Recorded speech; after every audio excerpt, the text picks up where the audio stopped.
Levity Polymorphism, Independent Haskell is the title of the talk. And don't worry, you're not supposed to know what Levity Polymorphism is. So let me give a little bit of context for this. This work is a sort of a tiny chunk of work I've been doing in sort of continued work in making Haskell dependently typed. And so one step along the way to giving full dependent types in Haskell is to give GHC the ability to reason about kind equalities, much the same way that GHC currently reasons about type equalities. Right? We can have types that are predicated on little twiddle constraints. And so this is a sort of a necessary step in that direction. So oops, that's not what's supposed to happen. Okay, abandon that.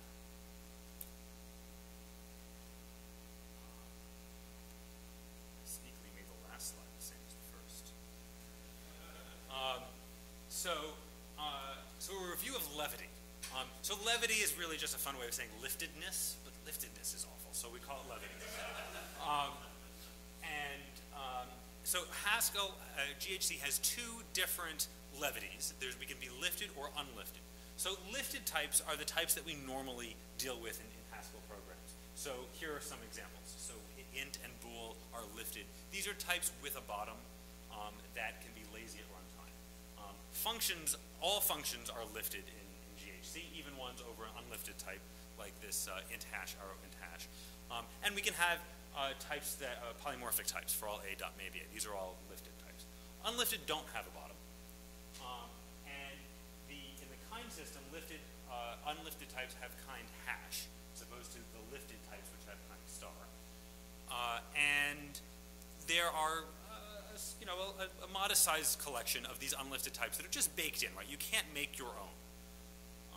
But some of them are parameterized. Here we have an unboxed tuple, and note the unboxed tuple can actually contain a lifted type in it. Here I've put bool in an unboxed tuple, and that's fine.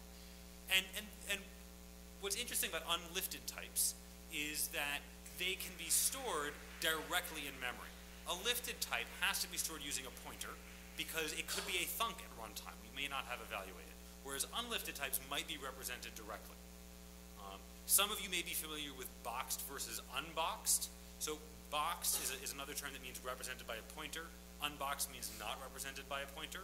So lifted implies boxed, but the converse doesn't hold true. Unlifted doesn't necessarily imply unboxed. Okay, so that's the current state of affairs. So let's run and see. There's something strange that happens with all of this that we can play around with. Okay, so we're going to be in GHCI. This is really just 7.10.2. This is the real GHC. And we're going to need GHCX. So first, let's look at undefined. So I have a couple of flags set here, including to show explicit for alls. And so undefined is for all t type t.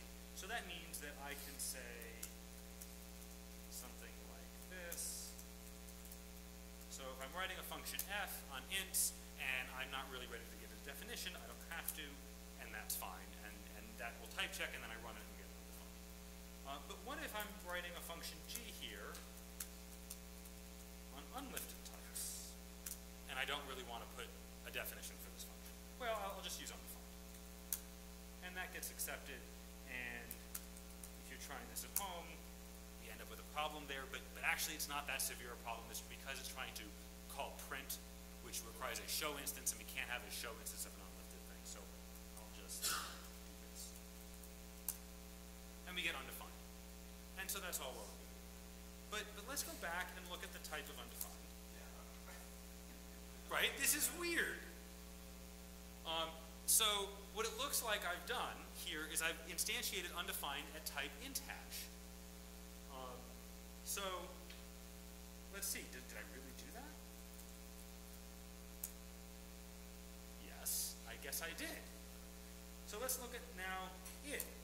Well, id, that's pretty similar to the type of undefined. There's an extra arrow in it. So let's do the same thing with id.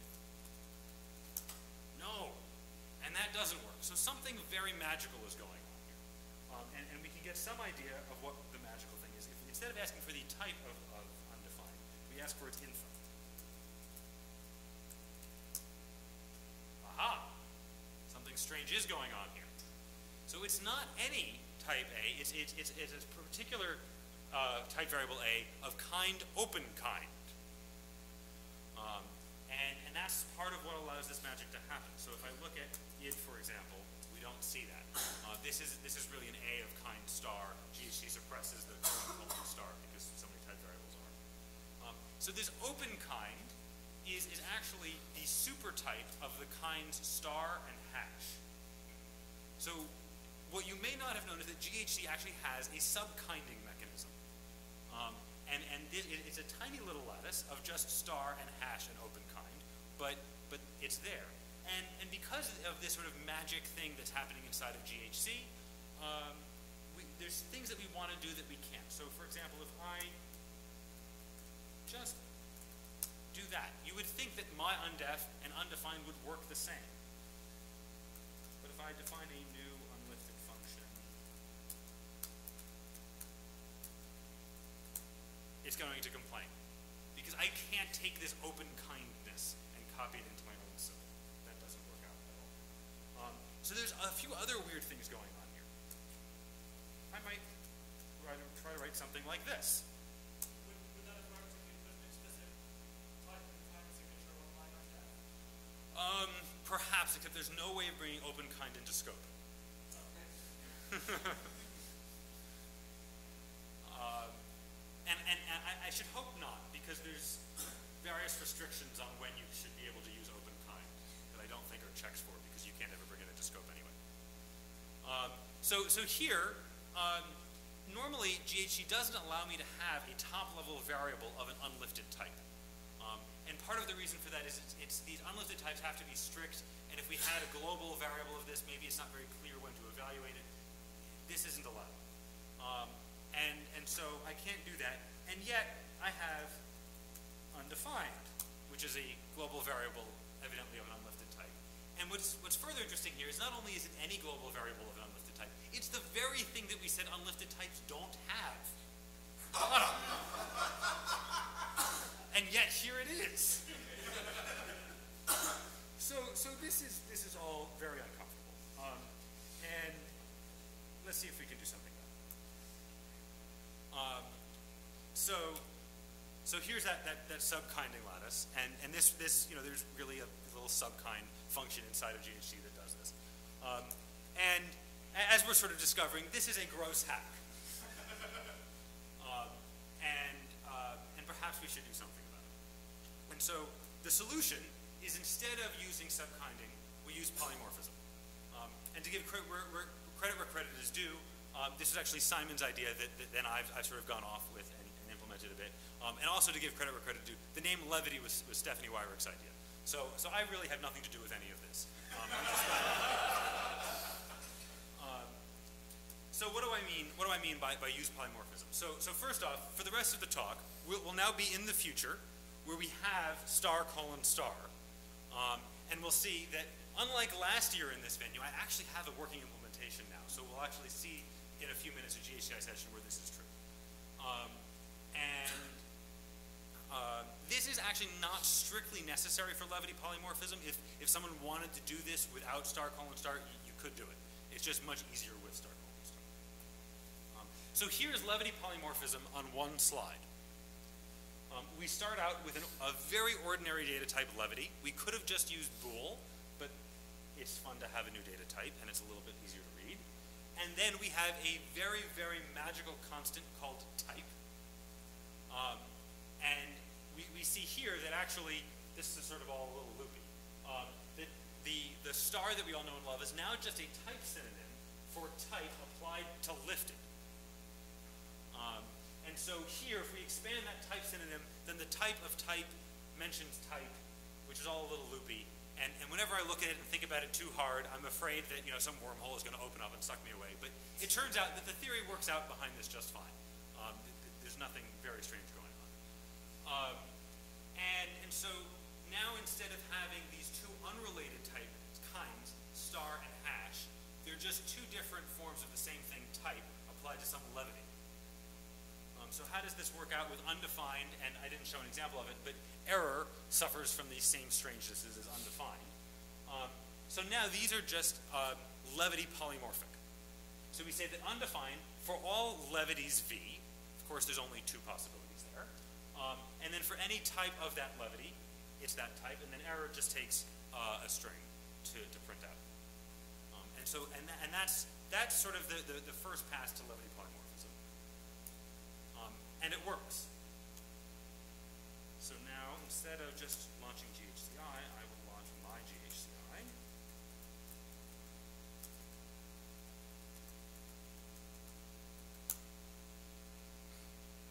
Okay. And here we are. I have to import something. These imports are just to sort of prevent lots of module prefixes in the output. And here, I can actually ask for the type of undefined, and it does the same thing. But if I ask for the info, it gives us exactly the type that was in that slide. And this fully works out. So if I turn on some debugging output, then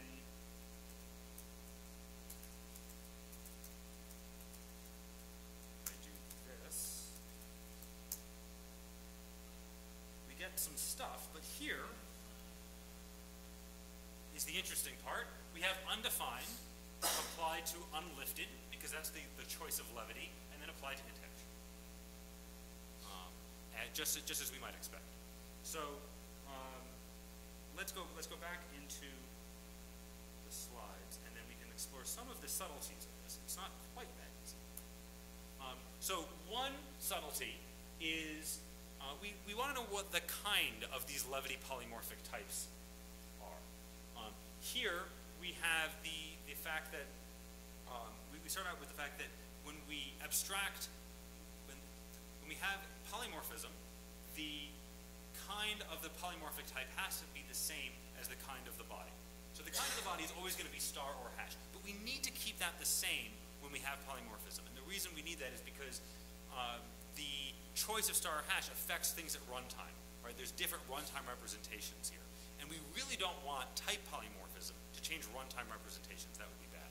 So we really need that to be true, that first statement. But then, what about this thing at the bottom? Right? So following that rule, that the kinds have to work out that way, well, the kind of A, well, we know what the kind of A is, it's got to be type V. So that means that the kind of this whole thing is type V. And that's terrible, because V is out of scope. Right? If we ask what the kind of that whole thing is, we don't want to get type V out. And actually, in my version of GHCI, if I ask for the kind of this, it will actually say type V, which is terrible. So still have to work on that. But the answer is to take a look at this type, and we want something slightly different than this. We really want levity polymorphic types to have kind star. And so what that really means is we don't want a for all there. We want something else. And the idea here is that this should actually be a runtime function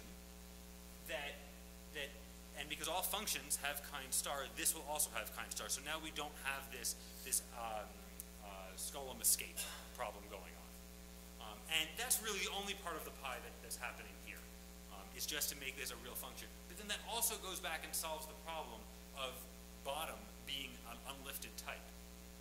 Because here it's not. You actually have to evaluate it a little bit to get the unlifted type. And so that's a good thing.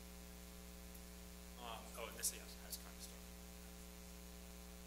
Okay, so then another subtlety of this is when do we want to allow levity polymorphism? So we might think, we have this nice new feature. Let's use it all over the place. So we have id. Let's make id levity polymorphic. Yes, I guess it would need to be a pi, yes. But this would be terrible. Actually, I take that back. This would not need to be a pi because there would be no escape. Because the kind of A arrow A is star. It doesn't mention V, so you could actually do this with a for all. So the pi is a new quantifier that sort of that is a type quantifier that also exists at runtime. There's a lot more to it than that, but that's the only part that's needed here, and the only part that's going to be implemented in the first version of this. So here, having id of this type would be bad, because we can't really have an id that's polymorphic over both lifted things and unlifted things, because the runtime representations are different.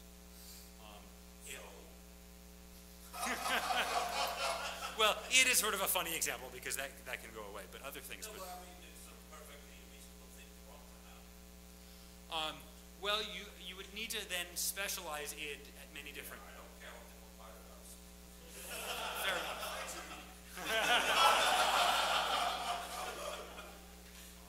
Yeah, I mean, if loosely speaking, right, ML has things like this that you can actually specialize at unlifted doesn't really carry over to ML, but it makes many different versions of the function. So that would be possible, yes. So we're not going to do this.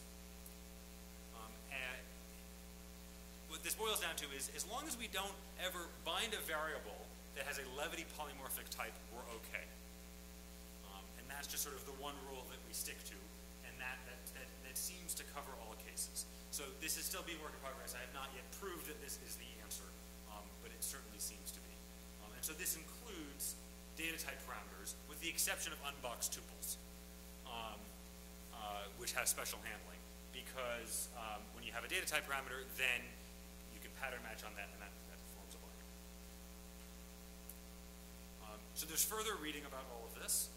There's the web page that describes this idea, and then I have a draft paper about this that describes all of it in a little bit more detail. It has all the typing rules and some proofs. Okay, so let's see. I have another 15 minutes. So let's have some fun with star, colon, star. Thought this audience might appreciate getting seeing a little bit of what's to come in this new version of GHC. So this is expected to land with GHC 8.0, due out next spring. I'm currently sort of working on taking the large amount of code that I've written, and then a brief visit with Simon showed me all of the many thousands of lines probably in the end of code that I can delete. So I'm in the process of deleting a lot of code before it gets into GHC, but this is a great thing. So here are a couple of features of it. So again, unlike last year at this venue, I can actually compile this and it works. So this is not a lie. So here, my first example, these are not practical, by the way. They're just sort of meant to show off some of the type system features. I have a proxy type, but now I have an explicit kind parameter in the proxy type, which is nice. Currently, GHC brutally requires all kinds to be always implicit, so we have to go to machinations to get our kinds set up. And here we don't have that problem anymore. And the other nice thing is, of course, this is a little redundant. I know that bool's kind is star. I shouldn't want to have to put it there, so I can just put an underscore in, and that's fine. And the really awesome thing about this is I did nothing to make that work. That's just partial type signatures. And it just worked. It's great. So we'll keep that there. That's a terrible name. The star. Oh, the star, yes. Yes, I agree completely that it's a bad name and we need to do something else. My proposal for this, which I'd love feedback on, is that. That came up on Reddit, and it was one of the few suggestions I've seen that's actually backwards compatible. The feedback I've gotten is that it may be backwards compatible to computers, but not so much for humans. So that may be a problem. As we are at naming, given that you use next to the universal quantifier in pi, or the quantifier on Levity, does it mean that we will have dependent types as the next step? Yes. Yes. So this we will not have dependent types in 8.0, but the dissertation I'll be working on over the next year is all about implementing dependent types into GHC. So hopefully sometime in the next year we'll have that. But it will use the same quantifier. It will no. So there's going to be it won't be the Unicode pi. It'll be pi lowercase, and you will sort of choose whether you want to have a pi quantifier or a for all quantifier. One will exist at one time and one won't. It is yet to be seen whether giving the user that control, as opposed to having it all inferred, is the right design choice. In Idris, for example, there's a various amount of sort of whole program analysis that makes that choice for you. Okay, so we have this. We don't need to make kinds explicit. we'll still infer this. So here there's a chain of things that depend on the previous.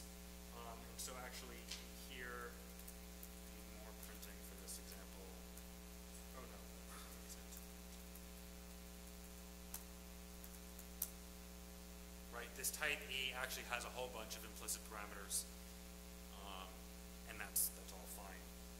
Don't need to put them in. Here I have a kind index GADT.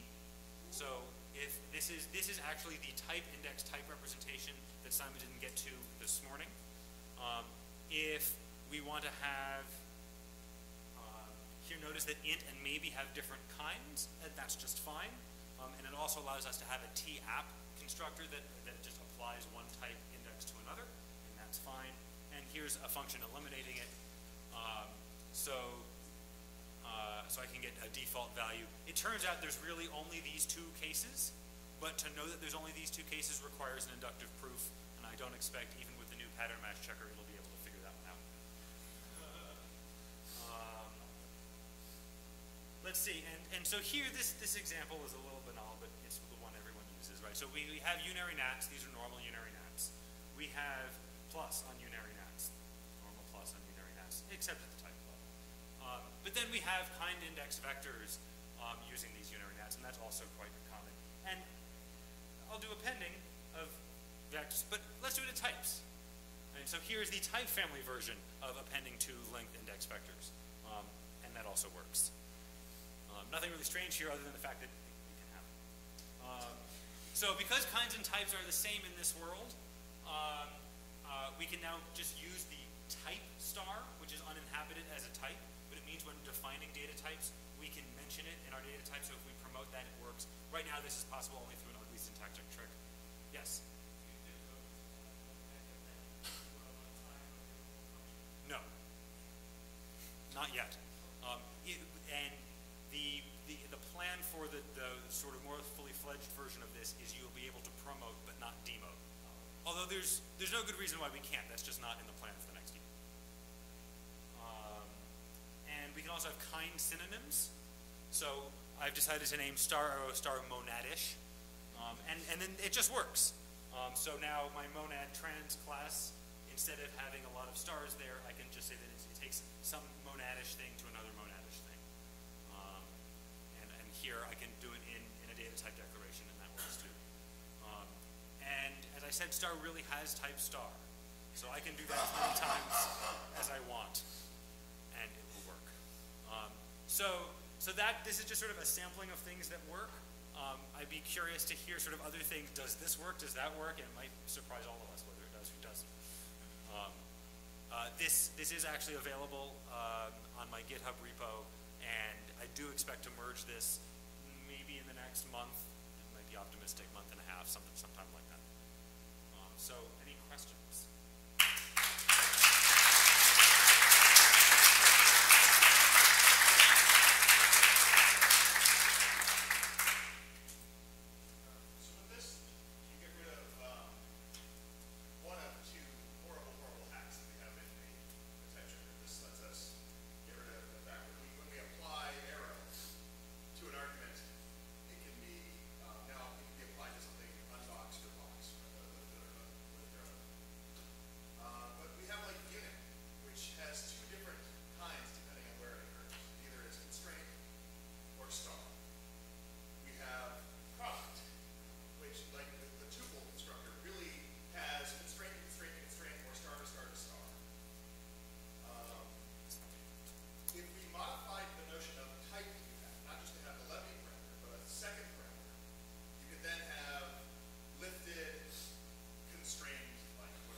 It does, but not terribly so, actually. I think that would probably work. I remember you and I have discussed that before. Yeah, I think we that's actually implemented that way in our class. okay. Yeah, I think that would work just fine. And in fact, there's sort of the fourth spot in that array is actually occupied in terms of there are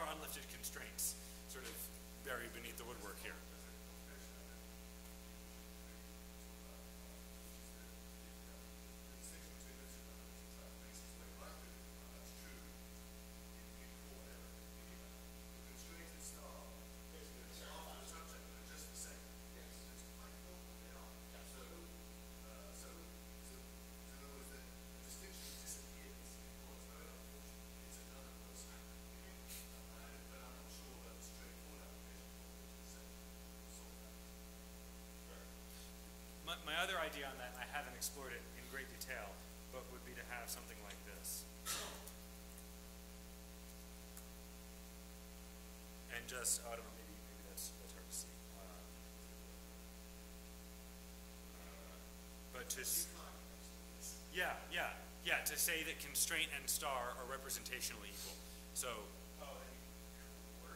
yeah, so that means that there could be coercions between them in core, but you wouldn't really be able to in Haskell without. Yeah, you want to make sure that it doesn't allow. Yeah, I don't know. It's just one possible approach. Doesn't solve the tuple problem.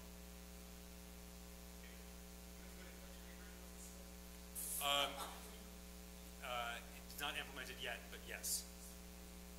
I'm in planning. Yeah, it's you can. So right now, I think the only challenge is to figure out the sort of the dependency analysis. But even that isn't. I mean, I've sketched out an algorithm for it. It's not that bad, and in the core language, it's no problem.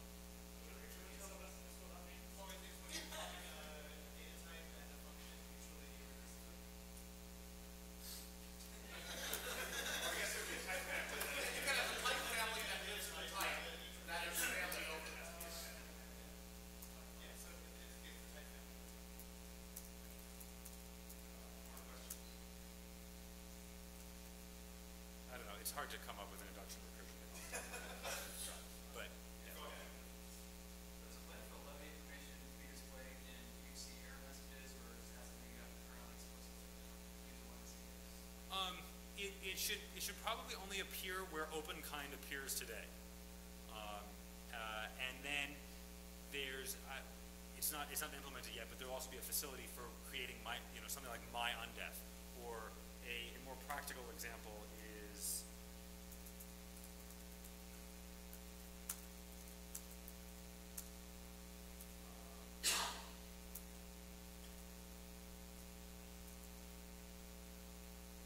Something like that. So you can put a prefix on it and still have it be used. And so there's going to be some user available